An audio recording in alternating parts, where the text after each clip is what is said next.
Hey there, mga my love spices! Thank you so much for always staying here with me in this channel po. So yun nga no, bago natin simulan ang reading ninyo mga mahal, reminders muna na hindi po all of you ay makaka-resonate. Kaya naman piliin mo lamang yung mga mensahe na sa tingin mo ay for you. At kung feel mo na ang reading na tayo for you, then this reading might be really for you. And syempre, wala tayong gender here. Babae, lalaki, LGBT, cross, mature, so all welcome here, mga babes, nabubulol. So, yan, no? You can flip roles if you want. And of course, just take how this resonates with you guys. So, let's go ahead and check this out. Maaring maging kaganapan here for you. Pisces, Source Person Angel, guys, Archangel Michael, thank you so much. This is for Pisces. Can we have messages for Pisces, please? Hindi ko nakita yung laruan na na baril-barilan. Hindi yung pellet gun Yung baril-barilan na ano to? Yung, yung malambot yung bala pag tinalsik. Alam niyo yung rubber yung bala, tas parang yung dinidikit sa salamin ng ganon. Oo, yon. Oo, yon. So, whatever the case may be, mga Pisces mahal, ayan, maaring nakita niyo yun some words, could be your reading, or baka may pamangkin kayo, or yung anak ninyo, laruin yan, yan. This could be your reading. Kung hindi naman, okay lang, nakita lang natin, kaya natin minention. Okay. Oo, yung dumidikit sa noo. Oo, yung parang bala-bala niya na malambot. Parang rubber. Yan. So, Pisces.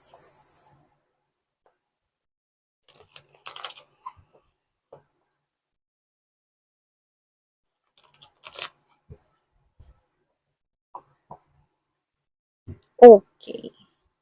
Let's see, ano bang mga meron ditong mensahe for my lovely Pisces. So, first energy I've got is this, Magician. Wow!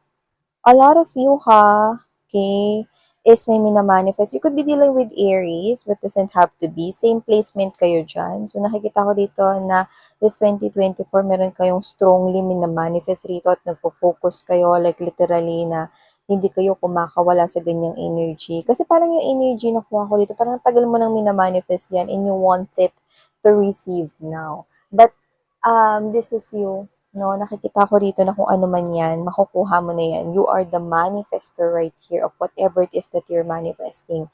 Iba-iba kayo, pero yung desire, no, is talagang kakaiba yung binibigay sa aking energy. Alam mo, nakukuha ko dito, marami kayong minamanifest, pero nakikita ko dito na ang pinaka-minamanifest na karamihan sa inyo rito, Pisces, ay stability pagdating sa kaperahan. So, pwedeng progress or positive changes pagdating sa inyong money, either business or career or job man yan. Okay, so ilatag naman na natin lahat. You also have here the 7 of Earth energy, 7 of Fire. You could be seeing, alam mo, you could be dealing with Aries, so you might want to watch then the Aries sign.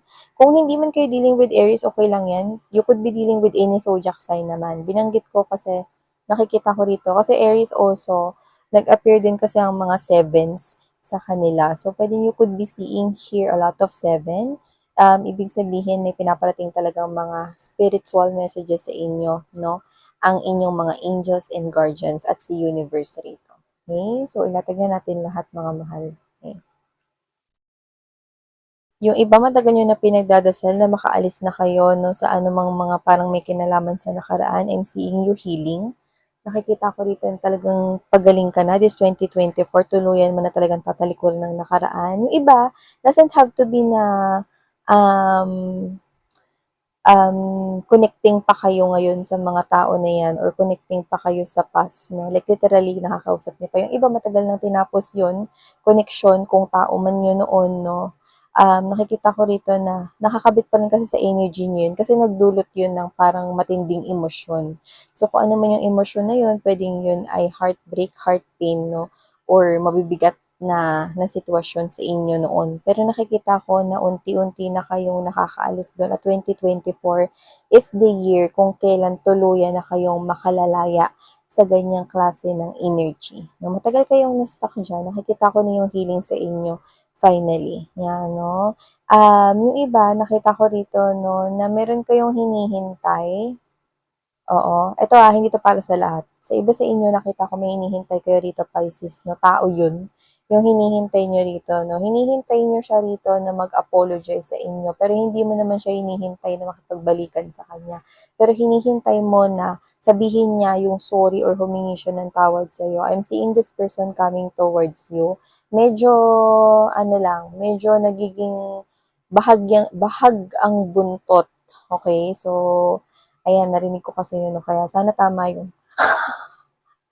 Bahag ang buntot 'no, so parang natatakot 'no, kinakabahan, okey, pero nakikita ko siyang makikipag-communicate sa'yo, Pisces 'no. Hinihintay mo siyang mag-sorry kung sino man yan, this could be anyone, hindi lamang past lover, pero this could be anyone right here na puwedeng may atraso or nagkasala or nagkamali sa'yo 'no. At malaki ang kinalaman na puwedeng sa pinansiyal yun, sa iba sa inyo, okey? Yan.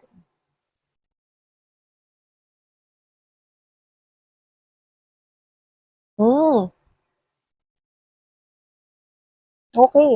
So, nakikita ko rito na meron ka ritong desisyon na kailangang gawin, pero baka magdalawang isip ka.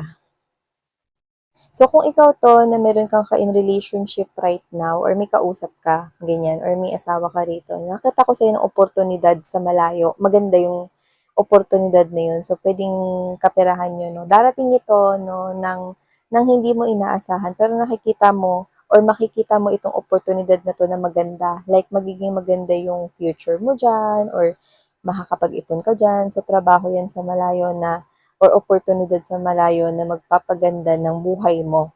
Yan, nakikita ko rito. Pero ikaw 'to na parang may pagdadalawang isip 'no, kasi ayaw mo na maiwan yung partner mo, hindi dahil sa wala kang tiwala na na may gagawin siyang hindi maganda sa likuran mo or habang wala ka 'no, kundi dahil alam mo yung ayaw mo na parang malayo sa kanya. Yung iba naman 'no, doesn't have to be na romantic relationship yung pagdadalawang isip, yung iba naman puwedeng because of anak, basta strong emotions connected or because of family. Hindi ka kasi sanay na malayo sa family mo or ayaw mo maiwan. Yung iba kasi parang may lumalabas rin dito na parang may parent or meron dito na parang mother figure or father figure 'no, na parang ayaw mong maiwan kasi puwedeng close kayo 'no or baka malungkot siya 'no, 'pag wala kayo. So 'yan, nakakita ko ng oportunidad rito maganda 'pag pagdating sa kaperahan, pero yun nga 'no, maaaring magdalawang isip ka rito Pisces 'no. Pero nakikita ko pa rin 'no, na igo-go mo pa rin ito, kasi para rin naman sa kanila yung ginagawa mo. So nakikita ko 'no, na pansamantala lamang ito 'no, at kung sino man yun 'no, na parang pansamantala mong iiwan, kung family mo man yun, asawa mo, boyfriend mo, girlfriend mo 'no, or anak mo or yung mom and dad mo, nakikita ko na babalik ka rin, 'yan 'no. At sa pagbabalik mo, ang laki ng dala mong pera. Ibig sabihin talagang, nagsakripisyo, nakapag-ipon ka ro'n 'no. Alam mo minsan lang ako makakita ng distant future, pero nakikita ko 'yun dito ng malinaw. Nakikita ko sa pag-uwi mo, okey, malaking pera ang bitbit mo, okey. So, yung iba hindi pa talaga yun mangyayari ngayon. So, ibig sabihin puwedeng mangyari pa yun 'no, sa distant future. Pero nakikita ko 'no, sa pagbabalik mo magiging mas maganda ang takbo ng buhay mo 'no, at takbo rito ng buhay ng pamilya mo. Ang ganda, ang ganda, ang ganda ng nakikita ko rito. Nakita ko rito ng pamilyang sumasalubong sa'yo sa airport, pamilyang sumasalubong sa pagdating mo or asawa mo or yung boyfriend or girlfriend mo 'no, wala kang dapat ipag-worry 'no. Kung ikaw 'to na alam mo sa sarili mo na minamahal ka nila, totoong feelings nila para sa'yo, kung yan man ay love life or romantic relationship 'no, mahihintay ka niyan. Yung iba puwedeng, hindi pa kayo or hindi pa officially kayo 'no, nakikita ko na magiging kayo na pagbalik mo, yung talagang as in 'no, at makikita mong talagang nahintay ka niya, 'yan 'no. Kasi nakikita ko dito na nandito nandito naman na tayo 'no, sa makabagong mundo kung saan meron na tayong mga social media applications, may video call naman. So, nakikita kong consistent ang tawagan 'no, at ang communication rito 'no. Wi-Fi is the key. Pisces, letter F 'no. Wi-Fi is the key, Pisces, 'di ba? So, nakikita ko rito 'no, na hindi mo isasantabi yung pangarap na 'to 'no, kundi ikaw ito na oo, maho-homesick ka 'no, pero at the same time, magagawa mo rito na yung mga bagay na 'to. So, maaaring ito na nga yung mina-manifest mo na oportunidad na kay ganda 'no. So, nakikita kong hindi mo 'to palalampasin 'no, pero yun nga na may parang may takot, may lungkot 'no, na parang baka hindi mo kayanin sa malayo. Yung iba puwedeng hindi naman ibang bansa, pero yung iba puwedeng, alam mo yun, luluwas ka ng Maynila 'no, pero sa probinsya ka nakatira, yung mga gano'n or parang, um, sa ibang lugar ka maa-assign or madidestino 'no, or businessman ito or what 'no, nakikita ko na parang medyo matagal-tagal ka dun, maglalaan ka talaga ron ng oras at panahon. Pero nakita ko na pagbalik mo, sobrang magiging happy 'no, ang takbo ng buhay ninyo. Yung iba magbi-business kayo, yung nakikita ko rito 'no. So, kung ano man 'yan, ewan ko kung ba't ko nakita yung pagkain. So, puwedeng pagkain na maging business, baka may masarap magluto sa inyo Pisces 'no, or yung iba sa inyo 'no, baka, ang trip niyong, business 'no is may kinalaman sa food, restaurants 'no, or yung iba baka drinks 'no, related to foods and drinks might be. So, yun yung nakikita ko right here. Ang ganda Pisces. Ewan ko lang kung sino mga kinakausap ko rito. Pero eto kayo 'no, na na tahimik lang kayo sa success ninyo, sinisikreto niyo lang yung tama 'no, huwag kayong masyadong magtiwala kasi nakakita ko dito ng mga taong hindi hindi nagpapakatotoo sa inyo 'no. They're wearing this mask ano. Hindi yun yung family mo, exempted na sila if this is your reading. Pero nakita ko rito na puwedeng mga friends mo, yes. Okey, friends mo or katrabaho mo 'no. Mga nasa buhay mo na rin. So, meron diyan, okey, na hindi nagpapakatotoo sa'yo 'no. Lalo na pagka itong oportunidad na 'to 'no, na yumabong yung pera mo, nakakakita ko rito ng inggit 'no. So, hindi nila kaya yung pag-inggit, pikit.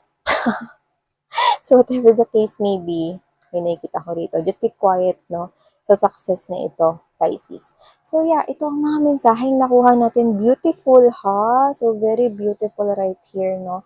And if not to mention 'no, mga babes 'no, if wala pa pala yung sa mga singles, pahabol lang 'no. If ever this is you, okay, na you're looking for love right here or you're not looking for love, nakakita ko rito ng dagat or malapit na body of water, no? So, maaaring meron kang ma-meet na maging espesyal sa'yo, no? Kung saan pwedeng, kunwari, makilala mo siya, malapit ka sa dagat or malapit ka sa isang, ito ha, okay? Miss yan, kasama ba dyan yung water purifying station? Oo, babes. Okay, basta malapit ka sa tubig. May tubig sa paligid mo. Yan. Pwedeng nature yan or malapit malapit ka sa water purifying distilled station. Pwede po yun. Okay? Basta may tubig. Maraming tubig ako nakikita.